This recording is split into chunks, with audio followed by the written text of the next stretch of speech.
पिछले 10 मिनट से यही हाल है। छुरी कांटों को देखते ही जा रहे हैं। अरे मेरा बच्चा, देखो तो जरा, इसकी जिंदगी का सबसे अहम दिन है आज। हाँ, बहुत मेहनत की है इसने, जाहिर है। जब मैंने कंपनी बनाई थी तो मेरे साथ भी ऐसा ही हुआ था।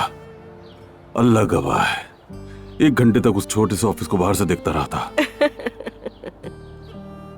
तो फिर अब ऐसा करते हैं, सुबह पहले टेंडर जीत लेते हैं और फिर औजान के फिता में शरीक होते हैं। हाँ?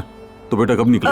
अरे कहाँ जा रहे हैं जानेमन? इतना सारा दबाव, इतनी भाग दौड़, उमर संभाल लेगा। हाँ अम्मी ठीक कह रही बाबा, आप बस आराम करें यहाँ पर और खुशखबरियाँ हम सुनाएंगे आपको। तो ये बात है। हाँ यही बात है। यानी हमारा काम सिर्फ बैठकर अपने खानदान पर फख्र करना है ना? जी ऐसा ही है जानेमन।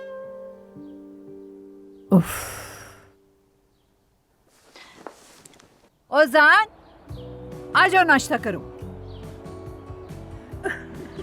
हाँ सफिया, अगर 5 मिनट में नाश्ता तैयार ना हुआ तो तेरे बाल नोच लूंगी। अब तो बहुत गुस्सा आ रहा है मुझे। ठीक है हाँ, तुम मुझे चक्कर दे रही हो, कभी कहती हो ये काम है वो काम है, हद कर दी है तुमने तो। मैं आता हूँ थोड़ी देर में।